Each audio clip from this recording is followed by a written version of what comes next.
Hello guys, welcome back to our YouTube channel. स्वागत है आप सबका आपके अपने YouTube channel ambition law classes पे। सो गाइस, इस वीडियो में हम लोग देखने वाले हैं कि किस तरीके से हमको सीए सेक्शन की प्रिपरेशन करनी है फॉर क्लैट एग्जाम। जैसा कि आप सबको ऑलरेडी पता है, क्लैट का एग्जाम इस साल दिसंबर में होने वाला है। तो how should we prepare for our exam? CA segment की इंपॉर्टेंस बहुत ज़्यादा है। CA and legal are the two most important segment in your exam. How you should prepare for it, how much time you need to dedicate, what sort of preparation is required, what all resources you need to address, and how important is mock paper. Moreover, the analysis of mock papers. So, in this video, we are going to discuss each and everything in a very short and crisp manner. The very first thing is, whenever we are going to prepare for any of the exam, the most primary or basic thing is we should have a strong conviction that we will be able to chase our dream. ये सबसे पहली चीज़ है। आपको ये पता हो कि आप जिस एग्जाम के लिए जा रहे हो उसको लेकर कन्विक्शन हो कि हाँ मुझसे हो जाएगा। The next thing after conviction is having a strong commitment कि भाई मेरे को करना है। ये कमिटमेंट बहुत ज़रूरी है। And last but not the least is consciousness. तो ये 3C पर चीज़ें पूरी आधारित हैं। कॉन्शियसनेस इस चीज़ की कि whatever things I am doing is going to push me for my goals और towards my goal. This is very important. तो सीए का सेगमेंट जब भी हम बात करें तो आप सबको पता है क्लैट ने पैटर्न चेंज किया है। 150 से क्वेश्चन अब रिड्यूस हो गए, 120 क्वेश्चन अब आपके एग्जाम में रहेंगे। हम एक्सपेक्ट कर रहे हैं कि 120 में से 5 passages at least will be from your CA GK part. CA GK से आपके पास 5 पैसेजेस ज़रूर होंगे। ये मिनिमम की बात कर रहे हैं with 5 questions in each passages, और it could be 6 as well. तो सबसे पहली और सबसे इंपॉर्टेंट बात, सीए में हमारा कोर कंपोनेंट है क्या, या जीके में हमारा कोर कंपोनेंट है क्या। हम जीके सेगमेंट को 3 पार्ट में डिवाइड करते हैं। The very first one is current affairs. Current affairs के लिए आपको एड्रेस करने होंगे all those issues that are in and around you from past 8 to 10 month. उसका एक डेटाबेस आपको चाहिए। एग्जाम्पल के तौर पर अगर मैं बात करूं तो एक कंपेंडियम आपके पास होना चाहिए। This compendium will surely help you out. ये कैसे आपको हेल्प करने वाला है? मंथ ऑन मंथ बेसिस अगर हम देखते हैं तो जितना भी डेटा आपके पास है मंथ का, उसका एक उसको चैनलाइज करिए कि क्या क्या इंपॉर्टेंट है, इवेंट्स क्या क्या इंपॉर्टेंट रही, मीटिंग्स समिट्स क्या इंपॉर्टेंट रही, कोई नई पर्सनालिटी ने किसी पोस्ट को टेक ओवर किया, इंपॉर्टेंट है, कोई रेजिग्नेशंस हुए हैं, इंपॉर्टेंट है, टर्म किसी का कंप्लीट हो रहा है, कोई नई एजेंसी बनी, इंपॉर्टेंट है, हेड क्वार्टर्स, हेड, ये सारी चीज़ें जानना बहुत बेसिक है येट इंपॉर्टेंट। स्टैटिक जीके, इसको भी हम एक सेकेंड सेगमेंट लेते हैं, but in terms of CLAT static का बहुत ज़्यादा रोल नहीं है। स्टैटिक जीके का मतलब ही है something that is stagnant which is not changing on a daily basis. तो उस पार्ट की अगर हम बात करते हैं तो जैसे history, polity, geography, economics, physics, chemistry, biology till class 10th level. CLAT उससे 2020 के बाद जब पैटर्न कॉम्प्रिहेंशन बेस्ड हुआ है तो CLAT is more focused toward और more lean towards the part of C A only. Static पे कम, थोड़ा बहुत हम कहें वेटेज कम है। मिसलेनियस, बेसिकली मिसलेनियस में हमने कैटेगराइज किसको किया, ऑल दो सेगमेंट जिसको कि हम सीए में और स्टैटिक में एक अमलगमेशन के रूप में, कॉम्बिनेशन के रूप में देखें, वो मिसलेनियस का पार्ट है। एग्जाम्पल के तौर पर परफेक्ट एग्जाम्पल अगर मैं देखूं तो कुछ टॉपिक्स हमारे पास आते हैं। एग्जाम्पल लीजिए वर्ल्ड हेरिटेज साइट्स। अब इसमें कुछ चीज़ें तो स्टैटिक नेचर की है, मतलब इंडिया में टोटल लेट से टिल 2023 सितंबर से पहले तक we had 40 world heritage site in India. 40 site थी। इस साल 2023 सितंबर में हमारे पास 2 साइट नई ऐड हो गई, होयसाला का मंदिर, होयसाल मंदिर, और साथ में शांति निकेतन जो कि रविंद्रनाथ ठाकुर का घर था। ये 2 साइट ऐड हो गई, अब टोटल हमारे पास 42 साइट्स हो गए ना। द इंपॉर्टेंट थिंग इज ये वाला कंपोनेंट तो स्टैटिक नेचर में है, ये आपका करंट बता रहा है, तो इसका एक अमलगमेशन, एक मिक्सचर आपके पास वर्ल्ड हेरिटेज साइट टॉपिक में आ गया। So is the case with let's say multilateral development organization. Multilateral, multi मतलब बहुत सारे, लेटरल मतलब कंट्रीज, डेवलपमेंट पता ही है आपको, ऑर्गेनाइजेशन ऐसा ऑर्गेनाइजेशन जो कई सारी कंट्रीज को साथ लेकर डेवलपमेंट की बात करता है। Example Shanghai cooperation organisation, group of 4, group of 7, G20, let's say ASEAन, SAARC, BRICS, BIMSTEC, OPEC, number of organisations are there. इन सब में कुछ एक क्रक्स, कुछ एक ग्रेविटी उस ऑर्गेनाइजेशन के बैकग्राउंड से रिलेटेड है। फॉर एग्जांपल G20 की बात करें तो it was founded in the year 1999, ये बेसिक पार्ट है। पहला हेड ऑफ स्टेट मीटिंग 2008 में हुआ, उसका ऑब्जेक्टिव क्या है, सेम रहेगा। फिर उसका एक सीए कंपोनेंट आता है कि लास्ट मीटिंग कहाँ हुई, इस साल की मीटिंग कहाँ है, नेक्स्ट ईयर की मीटिंग कहाँ है, प्रेसिडेंसी किसके पास, प्रेसिडेंट कौन, एवरीथिंग रिलेटेड टू दिस। अब इस साल का थीम क्या, मोटो क्या, ये सारी चीज़ें। ऐसे ही हमारे पास लेट से यूनाइटेड नेशंस है टॉपिक, इसका एक बहुत बड़ा पार्ट तो इसके फंडामेंटल्स, इसके बैकग्राउंड से डील करेगा। प्रिकर्सर ऑर्गेनाइजेशन यूएन की कौन सी थी, तो लेट्स से इंटरनेशनल सॉरी अपना लीग ऑफ नेशन हो गया। लीग ऑफ नेशन कब बना, किसने बनाया, फाउंडर या पेरेंट किसको कंसिडर किया जाता है, ऑब्जेक्टिव क्या था। लीग ऑफ नेशन फेल हो गया, नई ऑर्गेनाइजेशन यूएन बनी, यूएन नाम किसने कॉइन किया, ठीक है।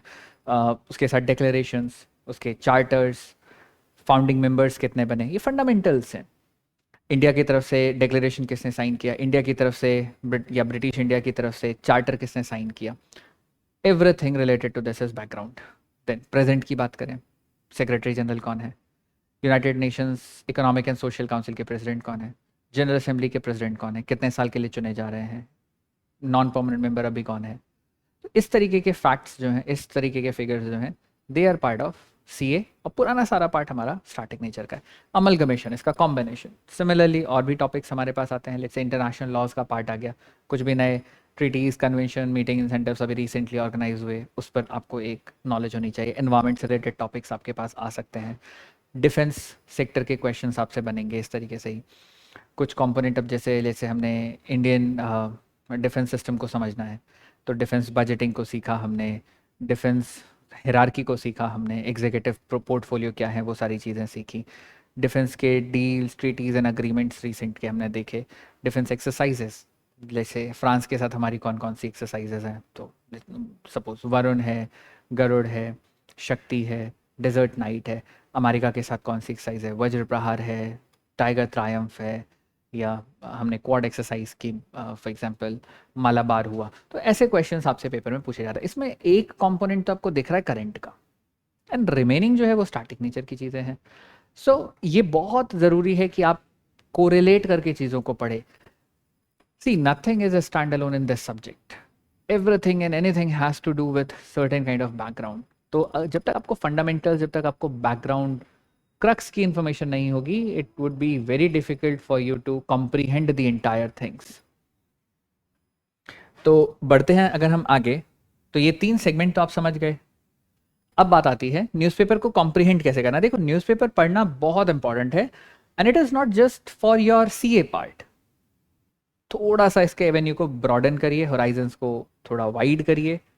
सीए अगर आप कवर कर रहे हैं न्यूज़पेपर के थ्रू इज़ वन थिंग, अगर आप न्यूज़पेपर पढ़ रहे हैं तो आपकी रीडिंग स्पीड जो है, एफिकेसी जो है, वो भी बहुत इम्प्रूव होगी। और रीडिंग का आउटपुट यहाँ पर बहुत मैटर करता है। अगर आप जल्दी जल्दी पढ़ पा रहे हैं तो चीज़ों को कॉम्प्रीहेंड भी कर पाएंगे। आपको सर्टेनली न्यूज़पेपर रीडिंग वो कैब में भी हेल्प करेगी। तो हम अगर बेसिक चीज़ों को समझें तो न्यूज़पेपर में आपको, न्यूज़पेपर पे ऐसा नहीं है कि 2 घंटे, 2.5 घंटे, 3 घंटे लगाएं, because we are not in that zone any more. Now we are left with around 2 months for our preparation. So एक क्रैश के आइडिया से आपको प्लान करना है चीज़ों को, चॉक आउट करनी है चीज़ों को, और मैक्स अगर आप डिवोट कर सकते हैं तो 40 to 45 मिनट्स, इससे ज़्यादा आपको न्यूज़पेपर पे नहीं इन्वेस्ट करना। मैं इन्वेस्ट करना कह रहा हूँ 40 मिनट तक अगर करें, दैट इज़ कॉल्ड इन्वेस्टमेंट। उससे ज़्यादा होगा तो इट वुड बी वेस्टेज, ठीक है। फ्रंट पेज पे लगभग इन्फॉर्मेशन जो हमारे पास आ रही है वो इम्पॉर्टेंट है। देश दुनिया में क्या क्या चल रहा है, इंटरनेशनल और नेशनल इवेंट इंपॉर्टेंट है। स्पोर्ट्स में कोई बड़ी चैंपियनशिप अगर हुई है, multi sports events, for example अभी जैसे हम बात करें एशियन गेम्स होने वाले हैं अभी चाइना में, इंपॉर्टेंट रहेगा। कॉमनवेल्थ पिछले साल हो चुके हैं, नॉट इम्पॉर्टेंट। उससे भी पिछले साल चले जाएं तो ओलंपिक हुआ था। देन फीफा पिछले साल हुआ है, क्लैट ने क्वेश्चन पूछ लिया है, not important. Cricket world cup इस साल होने वाला है, येस इंपॉर्टेंट है। So is the case with FIFA. Last year sorry अपना lawn tennis throughout the year 4 event रहते हैं, ग्रैंड स्लैम्स हैं, चारों इंपॉर्टेंट रहते हैं। Australian open, French open, US open and Wimbledon important है। Global economics and business news जो directly India पे इम्पैक्ट करे वो इंपॉर्टेंट है हमारे लिए। ऑयल सप्लाई कहीं पर कुछ इश्यूज आ रहे हैं, इंपॉर्टेंट है हमारे लिए। दुनिया में रिसेशन की बात चल रही है, हमारे लिए भी इम्पैक्ट पड़ सकता है, इंपॉर्टेंट है। तो वो सभी इश्यूज जिसमें हम डायरेक्टली या इनडायरेक्टली इन्वॉल्व हो रहे हैं, those things are important for us. Apart from that आप बाकी सारी चीज़ें छोड़ सकते हैं। कोई दो देशों के कॉन्फ्लिक्ट हो रहे हैं जिसमें इंडिया पे कोई इम्पैक्ट डायरेक्टली भी नहीं आ रहा, इनडायरेक्टली भी नहीं आ रहा, let it be, not important for us. But direct impact पड़ता है, जानना होगा आपको। तो ये एक सेगमेंट हमारे लिए इंपॉर्टेंट है जिसको हमको डिकोड करना है। And then there are two more things. पहला, how to track the updates. Newspaper आपके पास एक सोर्स है। एम्बिशन लॉ क्लासेस आपको लगभग सारा रिसोर्स प्रोवाइड करता है, मंथ ऑन मंथ बेसिस पे एक पूरा कंपेंडियम आपको मिलता है कॉम्प्रिहेंड कर कर, जिसमें जब लगभग सारे इंपॉर्टेंट चीज़ें आपको मिल जाती हैं। तो you don't need to search for more avenues, जितना होराइजन हम कहें ब्रॉडन करने की ज़रूरत है वो रिसोर्सेज आपको यहाँ पर मिल जाते हैं। तो मंथ ऑन मंथ बेसिस पर कॉम्प्रिहेंड अगर आप करते हैं चीज़ों को, that would probably solve the purpose, because एक क्रोनोलॉजिकल ऑर्डर में हर चीज़ है, मिस आउट नहीं करेंगे आप। रैंडम फैक्ट्स पिक करेंगे, that would be difficult for you. ठीक है, तो एक क्रोनोलॉजिकल ऑर्डर होना इज़ वेरी वेरी इंपॉर्टेंट। तो यहाँ पर रिसोर्सेज की बात आती है। Newspaper can be one of the important resource, but it is not the only thing that you have to go through. आपको कहीं ना कहीं मंथ ऑन मंथ जो बेसिस पे कॉम्प्रिहेंड एक पूरा कंपेंडियम मिलता है, that is gonna help you out. And how much time to devote, last part. देखो, हर एक सब्जेक्ट का अपना अपना एक वेटेज है, और सबसे ज़्यादा अगर किसी पार्ट को वेटेज देना है, that is CAG can legal. अगर आप टाइम डिवोट करते हैं एक दिन में, सपोज सेल्फ स्टडी पर आप 6 to 6.5 आवर्स दे रहे हैं, not less than 2 hours for CAG के, that should be the case. अगर आप 8 आवर्स की स्टडी कर रहे हैं, ideally it should be 3 hours for CAG के पार्ट। 3 hours is enough. कोशिश करिए कि CAG का जो पार्ट है वो आप पोस्ट आफ्टरनून लीजिए, शाम के टाइम पर आप इसको कवर कर सकते हैं। फ्री माइंड के साथ बैठिए, और जब भी आप इसको कवर करते हैं, मेक श्योर आपके पास रिसोर्सेज ऐसे हों। For example, if I am gonna discuss about, let's say अगर मुझे पढ़ना है Chandrayaan 3, it is very important ये चंद्रयान 3 मिशन से पहले क्या रहा है बैकग्राउंड, चंद्रयान 1 क्या था, चंद्रयान 2 क्या था, 1 का क्या ऑब्जेक्टिव था, 2 का ऑब्जेक्टिव क्या रहा, 3 का ऑब्जेक्टिव क्या रहा, 3 कंप्लीट हो गया तो उसमें फैक्ट्स क्या क्या रहे, प्रोजेक्ट डायरेक्टर कौन था, इसरो के चीफ कौन रहे, इसरो कब बना, इसरो का प्रिकर्सर एजेंसी कौन था, इसरो का हेडक्वार्टर कहाँ, ये सारी चीज़ें हमको जाननी ज़रूर रहती है। क्या इसरो ने जैसा चंद्रयान 3 मिशन चलाया, ऐसा कोई US या कोई और कंट्री भी चला रही है क्या मिशन? तो that would give you a fair idea. इसी को हम बोलते हैं कि you need to touch the horizons. ठीक है, थोड़ा ब्रॉड करो अपने स्टडी पर्पस को, स्टैंड अलोन फैक्ट्स पे मत चलिए। बिकॉज एग्जामिनर जब आपसे कोई चीज़ पूछ रहा है तो he is quite sure about you कि भाई आपने इस टॉपिक को अगर पढ़ा है तो you have gone through the length to completely the length and breadth of the topic. वो जानना बहुत ज़रूरी है। ग्रेविटी को समझिए, अलग अलग टॉपिक की जो इंपॉर्टेंस है, और उसको बिल्कुल क्रक्स उसके पता होने चाहिए आपको। तो इस तरीके से आप अगर दिन में 2 से 3 घंटा दे पा रहे हैं इस सब्जेक्ट को, that would be more than enough. हर 3 दिन के बाद एक दिन आप सेपरेट रखिए just for the purpose of revision. The moment when you attempt a mock paper, once you will get the answer key and explanation part, do analyse it. Mock paper का analysis will definitely improve your thinking and learning skills. ठीक है, ये बहुत tried and tested plan है और हर जगह पर इसका इम्प्लीकेशन होता है। तो ये बहुत ज़रूरी है कि आप उस चीज़ को समझें, एनालिसिस ज़रूर करें। सिर्फ टेस्ट देकर रिजल्ट उठाकर बात नहीं बनेगी, एक्यूरेसी पे काम करना होगा, और उसके लिए analysis is very very important. ठीक है, तो ये कुछ बेसिक सी चीज़ है जो CA के लिए आपको ध्यान रखनी है अगर आप क्लैट के लिए प्रिपेयर कर रहे हैं। मिलेंगे फिर आप लोगों से बहुत जल्द कुछ नए वीडियोज़ के साथ। Till then take great care of your health. Bye bye and thank you so much.